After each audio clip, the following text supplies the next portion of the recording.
it going? Let's talk about your home recording studio. This is going to be episode 6 of the Home Recording Basics series. I have a feeling this will probably be the last episode of the series. I'm not exactly sure where I can take it from here while sticking to the basics. If you guys have any suggestions or anything for some entry-level topics or anything, a discussion, hey, just let me know and I can make a video about it. All right, so today what we're going to cover is basically putting it all together. We're just gonna try to make a really basic project, just kind of a silly song I've got in mind.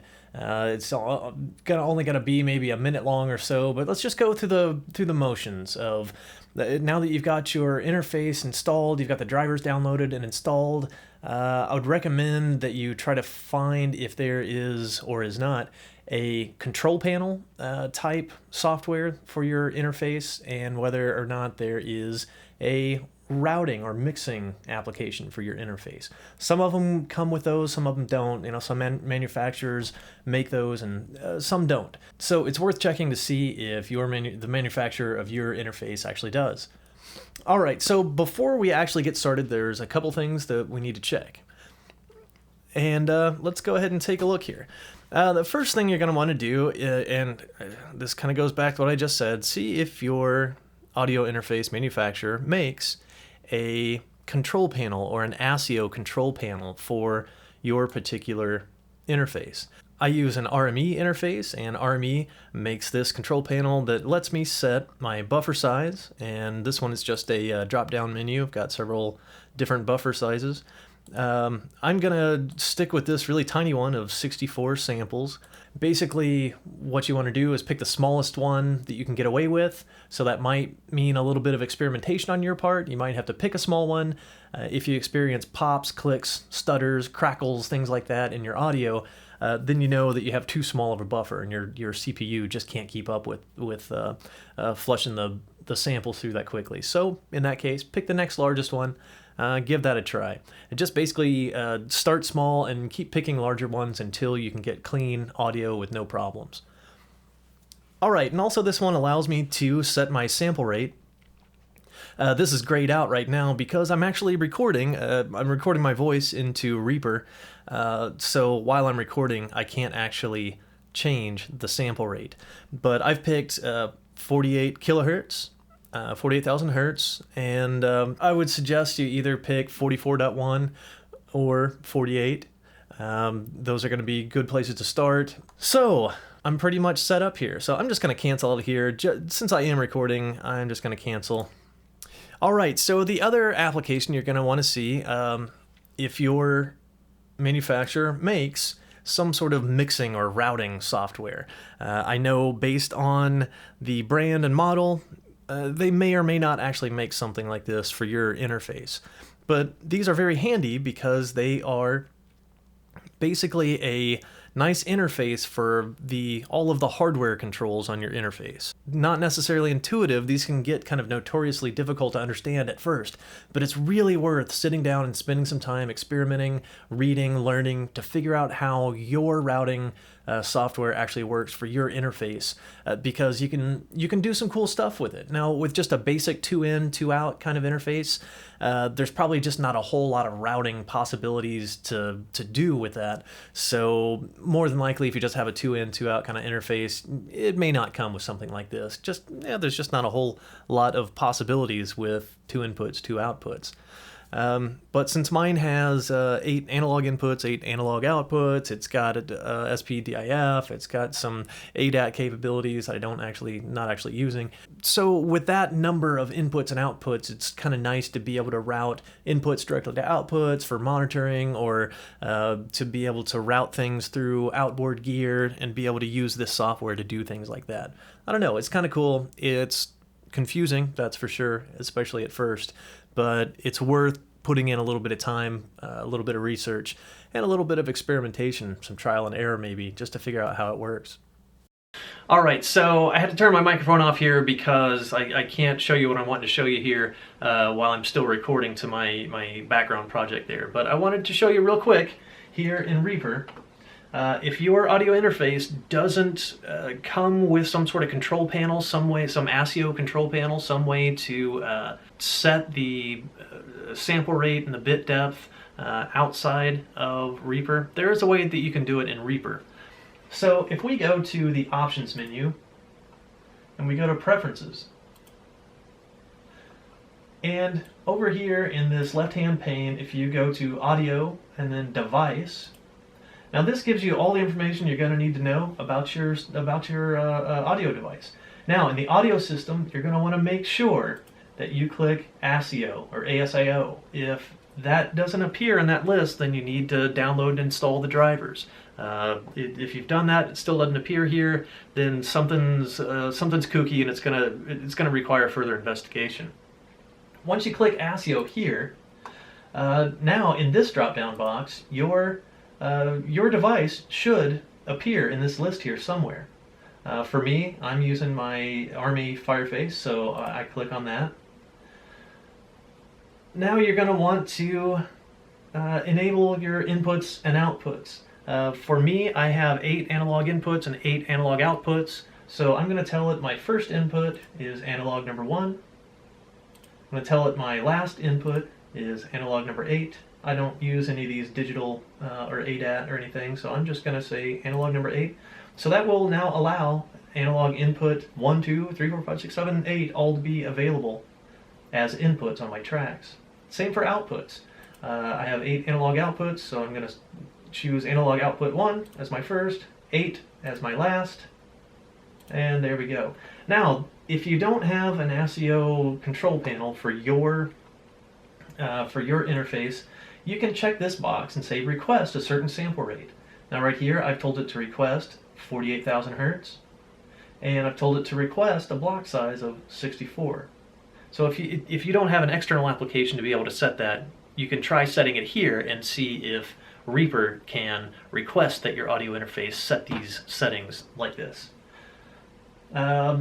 If you're not sure if you have an ASIO control panel, you can click this button, and there's a chance that if you click it, that it will open up the ASIO control panel for your device. So if you're not sure if you have one or not, try clicking that button and see if it brings something up that'll let you fiddle with the settings. Cancel out of there. And most of these other options here, you don't really have to worry about. I would just leave those as defaults. But then you say OK, and you'll probably need to shut Reaper down and bring it back up just to make sure everything works all right, to actually give it a chance to request those buffer settings. And how you can tell is way up here in the very upper right-hand corner, there's this little kind of information panel. And this will tell you actually what sample rate you're set to record at. So for here, it's 48 kilohertz. That's great. I'm using a 24-bit depth. I'm recording into a wave format. I have 8 inputs and 8 outputs. I'm using a 64 sample buffer, and it actually gives me an approximation of what kind of latency I'm getting. So my hardware is reporting that I'm getting 1.9 millisecond latency in and 2.2 millisecond latency out. Honestly, that is fantastic. That's why I love RME devices. They're pricey, but my goodness, they perform really well. I mean, being able to have that low of a latency is kind of unheard of. So you're probably going to see more in the like 6 to 10 milliseconds, probably in each direction. If you're seeing much more latency than that reported, then it might be worth playing with that buffer size and see if you can shrink that down a little bit and still not get pops and clicks, but see if you can get that latency down a little bit more. The lower, the better. It doesn't have to be super, super low like mine is right here to still be able to use it. But the more latency you see reported here, the more delay is going to be noticeable when you're monitoring through software. If it gets to be too much, you'll have to start exploring the direct monitoring features of your audio interface.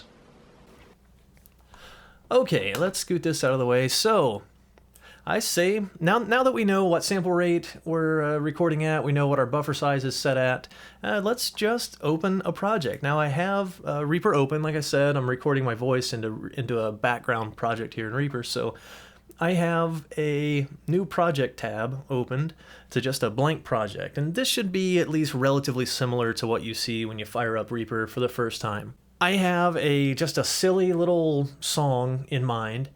I'm gonna need some drums, some bass guitar, some electric guitar, and maybe some keyboard in there. So since I have the tune in mind, I kind of know what the tempo is, we can use a really cool feature here of Reaper, and right next to the transport where the project tempo is displayed, on the BPM, if you hover over the BPM, you see it changes to tap.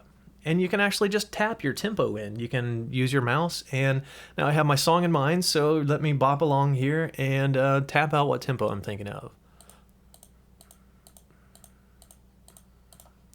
Alright, so that came out to 127. So knowing me, I know I tend to slow these down a little bit too much, so let's. I'm just going to round up to the nearest 5 BPM, and I'm just going to call it 130. Alright, so I know for this I'm going to need some drums. I'm going to use Easy Drummer. And in order to get Easy Drummer up, I'm just going to, up here in blank space, I'm going to double click, and that creates a new track for me. I'm going to double click in this area here, and I'm going to name it. I'm just going to name it Easy Drummer.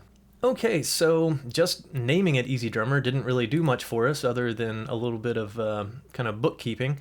So let's click on the FX button here, and that will bring up our FX browser.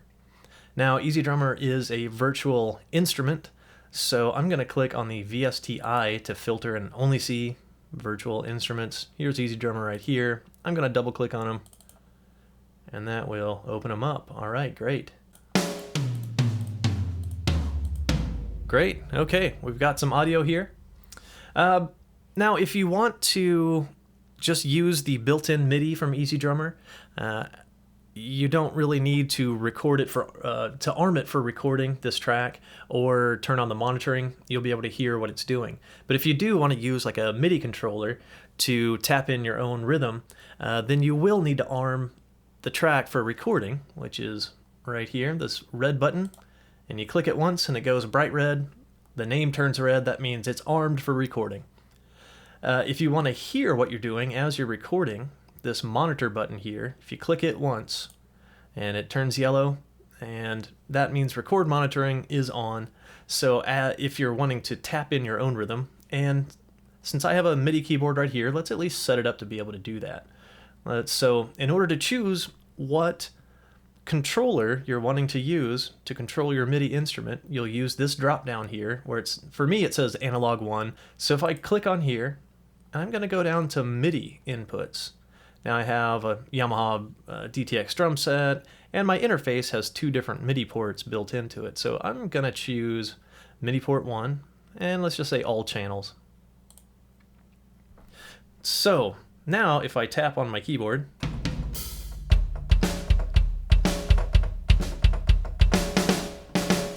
all right, cool. So if I want to, I can just tap a rhythm in there. What I'm going to do instead, since this is just, let's consider this just kind of the creative part. We just want to kind of keep forward momentum going here. So we don't want to spend too much time trying to get just the right performance or anything. So let's use a really cool feature of Easy Drummer. And I'm going to click on the search tab and this tap to find. As soon as I click on tap to find, it's going to start a metronome for me, and it's going to allow me to tap on different pieces of the kit. Basically just going to show me some MIDI patterns that are closely related to what I tapped in. So let's do that here real quick.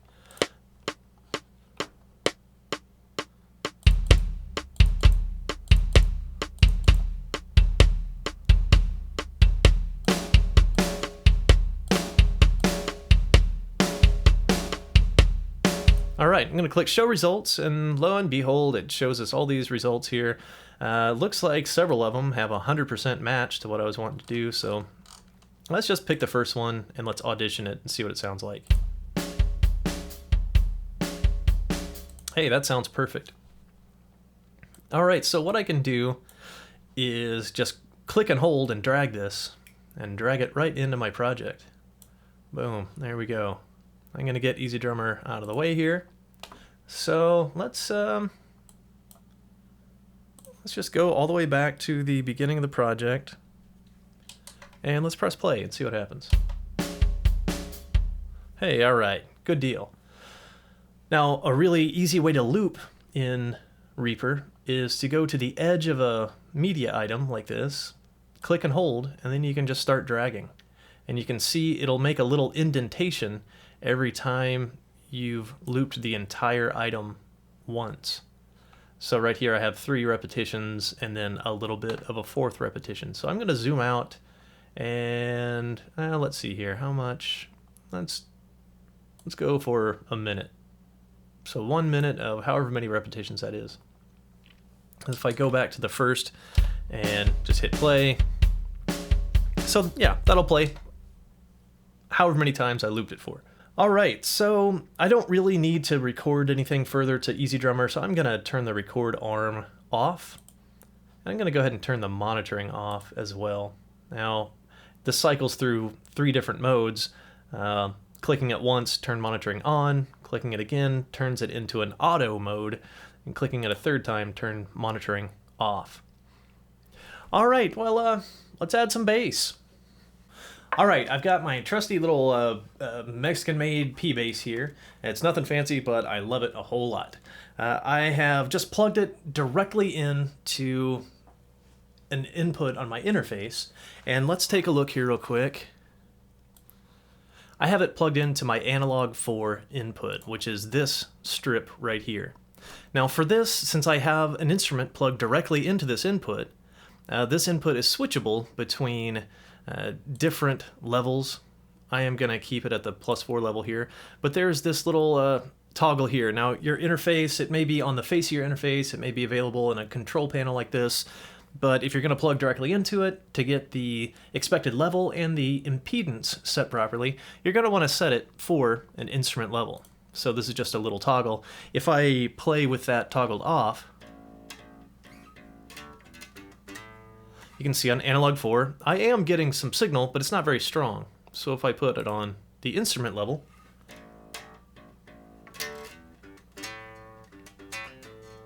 yeah, you can see I'm getting a little bit stronger of a signal. All right, well, let's, next thing we're gonna wanna do is double click again to create a new track. I'm gonna double click in here, and I am gonna name it bass. All right. Now I do want to arm this track for recording and make sure it's the only track armed for recording.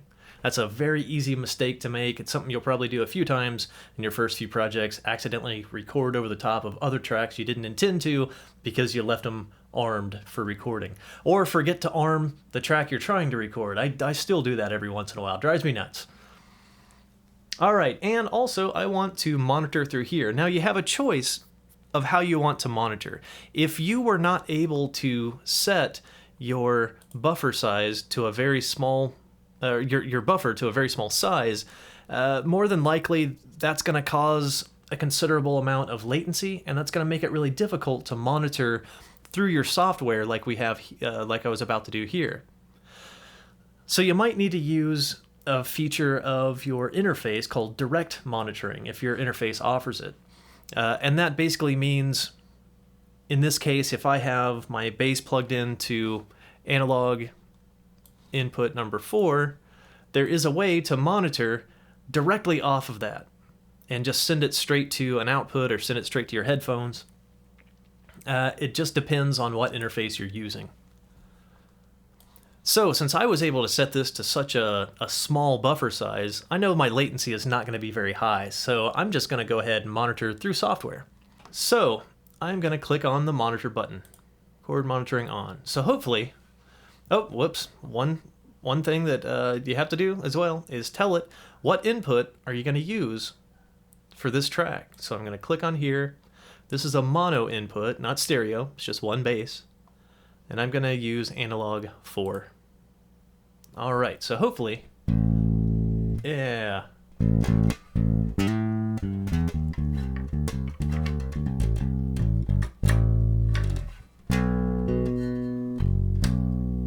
All right, cool. Now, one thing I am going to want to do before I record anything, it's kind of hard to just hit the record button and then immediately start playing your part, right? So you're going to want a little bit of a lead-in time. So I am going to go and click on EZdrummer here. I'm going to expand this track a little bit so we can see what we're doing. And I'm just going to click and drag. Actually, first I'm going to zoom in these markings up here show me what measure I'm on. So I would like to drag this until I have 2 full measures of lead-in time. Now there are some other ways to do this, but for right now, this will do it. The tricky part is now, while it's playing here, I'll go back to the very first of the project, I'll just hit play. And of course you hear nothing. So trying to eyeball it and figure out exactly when to come in is a little hard, so I am going to turn on the metronome for right now. And that metronome is going to click along the whole time the project's recording, the whole time it's playing, until I turn it back off. And that'll help me establish 2 measures of count in, so I'll basically have an 8 count and then be able to start playing. All right, assuming I can remember what I'm going to play, my bass skills are not exactly world-renowned, so give me a little leeway here. All right, bass is the only thing set to record. We're coming from analog 4. We've got some input signal, so let's hit record and see what happens.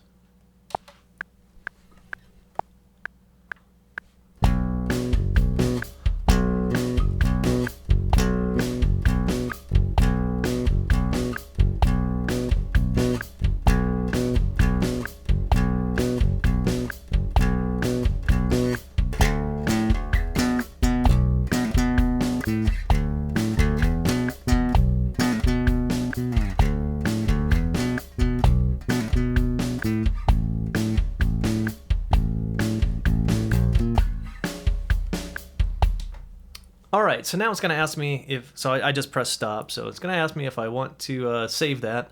I can't say that was exactly just a great stellar performance or anything, but for our purposes, I'm just going to go ahead and keep it.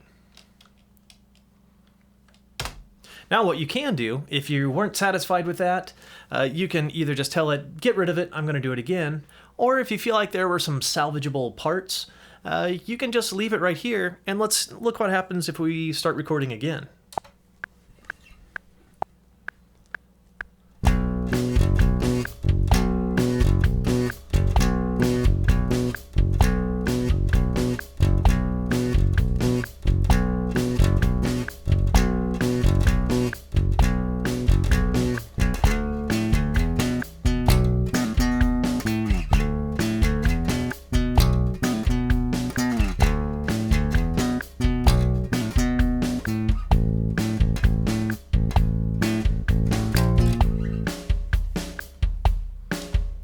All right, so I hit stop, I'll tell it to save. Now look, what it did here was create a second take.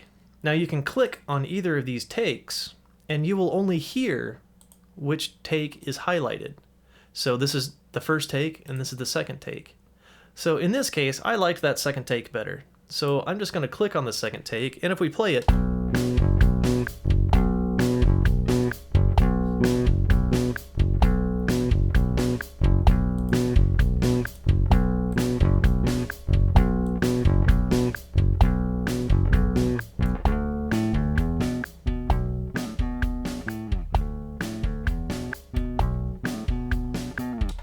all right, had a little bit of level adjustment to do. Things were a little loud there. So yeah, all we heard was that second take. Now, if you like the second take better, what I like to do is right-click on here. You can go to take, and you can tell it to crop to active take. And that'll just get rid of that first take. I didn't like that one anyways, so I'll just stick with that. All right, so since we're just in this kind of workshopping creative phase here, we want to keep forward momentum going. So I'm not going to bother just playing the bass part to the whole thing. Maybe I want to cheat, and here in this case I do. So what I'm going to do is just do some copy and paste. And an easy way to do that in Reaper here is let's make sure snap is enabled, and it looks like it is. That just means that whenever you click, it's going to snap your cursor to the nearest full bar, so you can't get it in the middle of a bar. So that's handy sometimes. So right here, I am gonna click on the very first bar, very first beat. I'm gonna press the S key. That's gonna create a split. Now this is one file, or this is one item, this is one item. Now I'm gonna go to the end here and click on the very last beat. I'm going to press S again and split it again. All right, now I'm going to go back here. I'm going to get rid of that. Go over here and get rid of that and all the little trash at the end here. And then I'm going to right click and I'm going to say glue items. And what that's going to do is enable me to treat this now just like we did that drum loop up here. Now I can grab the edge of this and I can loop it however many times, and it's not going to have the head or tail on it that we just cut off. So 2 repetitions, I think 2 repetitions will be fine. So let's go ahead and shorten our drums to match that. There we go. All right, fantastic. I don't know, let's add some guitar to it. Let's see what happens. Okay, I got my guitar here. I've got it plugged directly into that same input that I just had my bass plugged into. So let's check over on the routing software and give it some volume. And hey, look, I'm actually getting a good signal on analog 4 here. So scoot that out of the way and let's create another track. Double click here and call it guitar, guitar. How's that? All right, now I'm gonna arm it for recording. I'm gonna tell it to use mono input number 4. That's where my guitar is plugged in. And I'm gonna click the monitoring button. So let's see.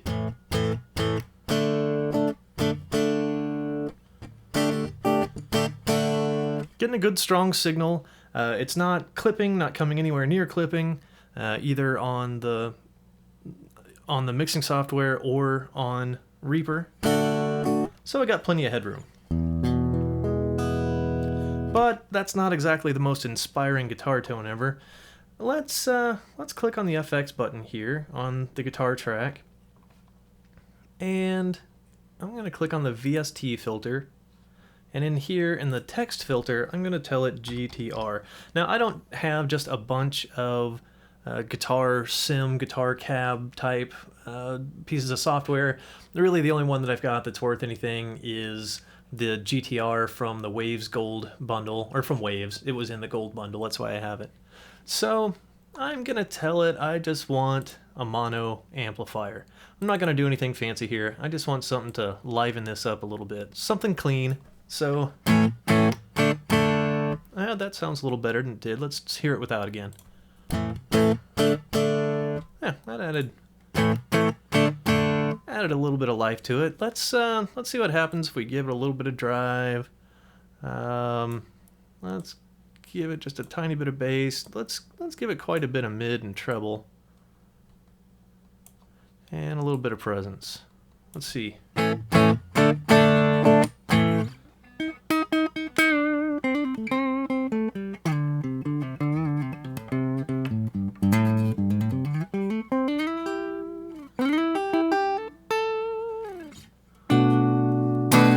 Alright, hey, good enough for our purposes. So this is kind of starting to sound like a little bit of a kind of a lounge jazz kind of elevator music thing, so let's stick with that and that kind of nice round, clean electric guitar tone. We'll stick with that. Alright, well, I'm going to get the cursor back to the first of the project. Let's see, the metronome's still on. Well, let's hit record, see what happens.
All right, gonna hit stop here, hit save, and if I like, I can, I don't know how I felt about that one. I kind of felt like the second half, the second 8 bars went a little more smoothly, or not 8 bars, how many bars is that? So 16 bars. So I felt like the second 16 bars went a little more smoothly than the first ones did. So what I'm gonna do is I'm gonna split this in the middle. I'm going to go to the end here and split it again at the end. I'm going to get rid of this. I'm going to get rid of this. I'll just scoot that over all the way to the first. Let's tell it to glue this. So now I can treat it as a discrete item here. Grab the edge of it. Let's just loop that. All right, great. Well, let's see, what can we do now? How about, well, first let's disarm the guitar. We don't need to record to that anymore. How about we add some keyboards? Let's see what happens. All right, so I'm gonna double click here, add a new track, and double click in here. I'm gonna just call this Easy Keys. That's what I plan on loading. So let's click on the FX button. Let's put it on the VST-I, which is instrument. I've still got this text filter down here, so I'm going to clear that filter.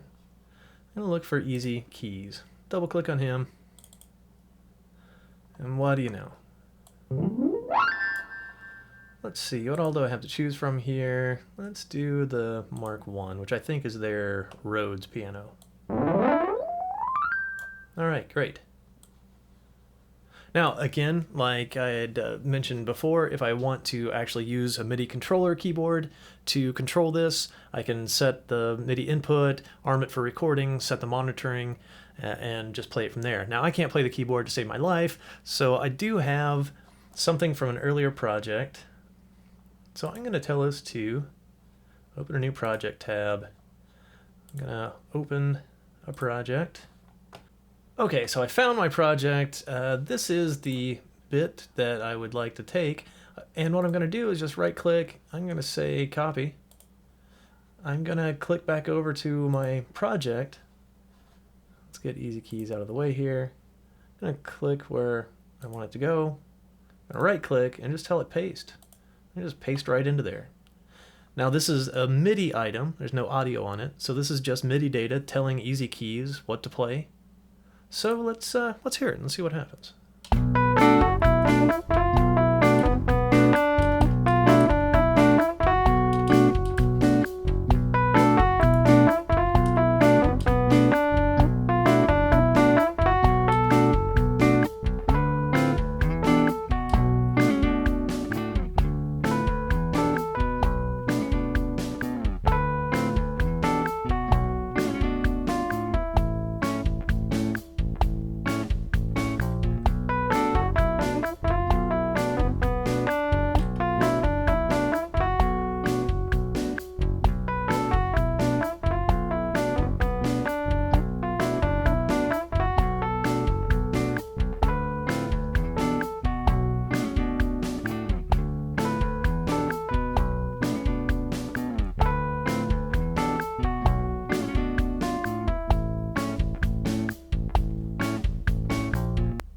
All right, hey, cool.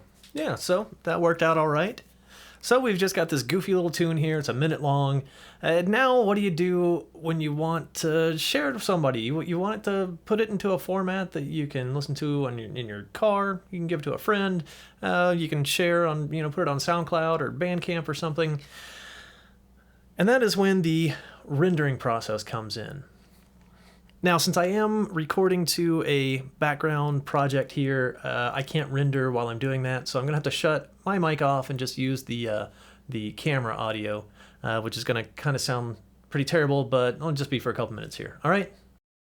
Okay, so you want to take all these files that we've created here and basically mix them all down, mix them together, create one sound file. That process is called rendering.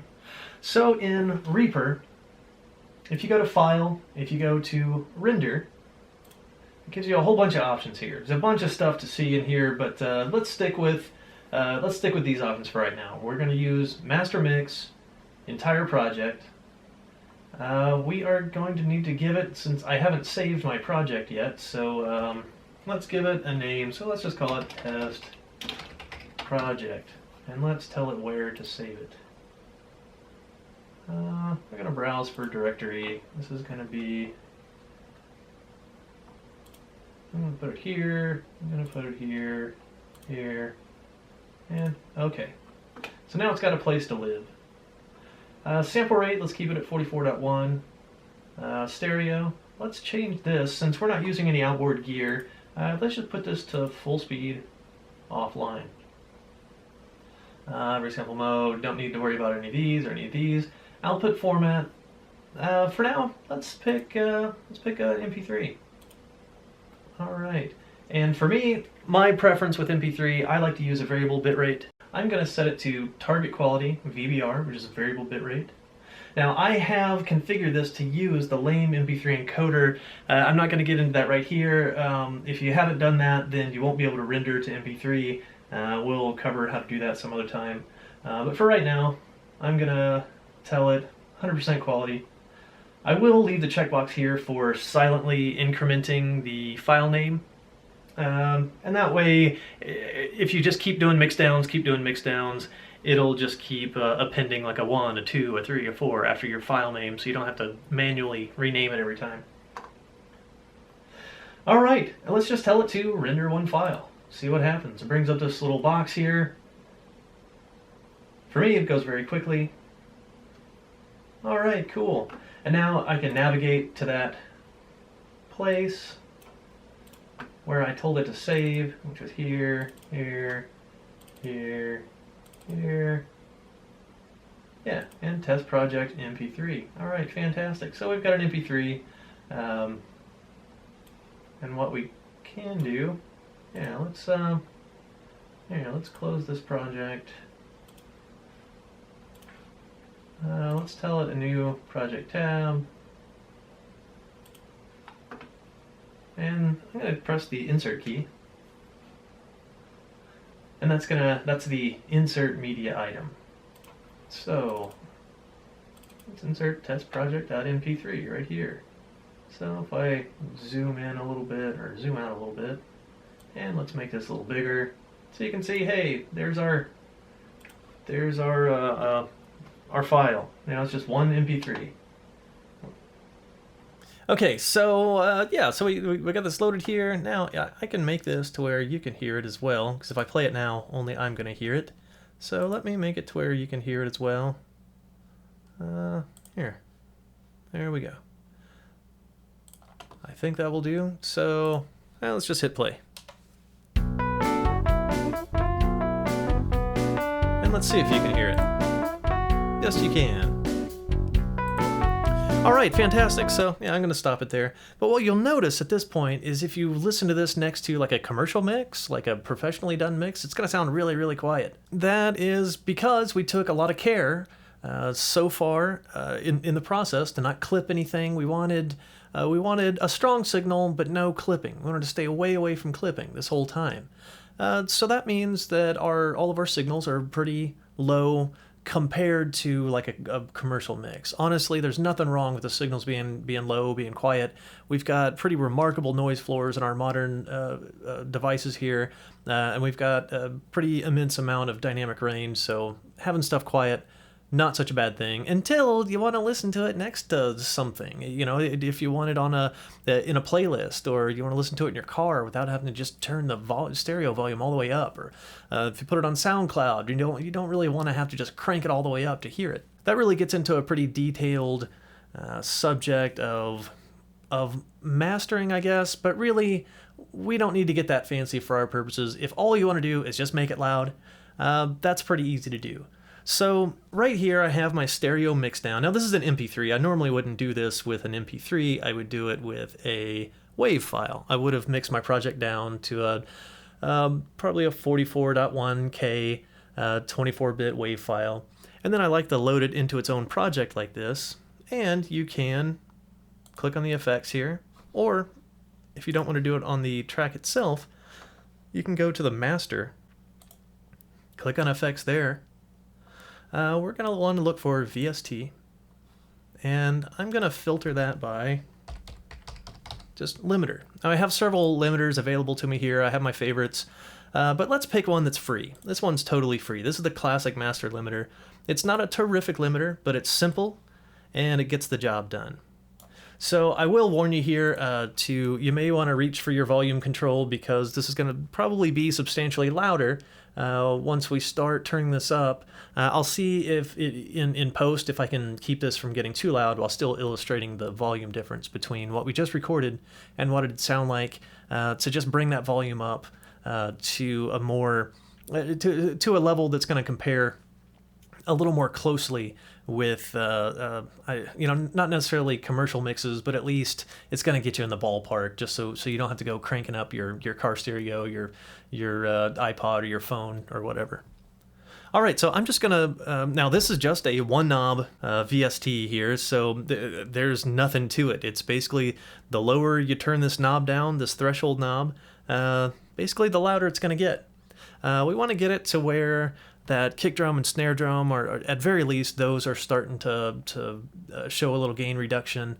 If we crush it too much, it's just going to suck all the life out of it, but we want to see how much we can get away with. So let's give it a try here. I'm just going to press play and then start turning the knob.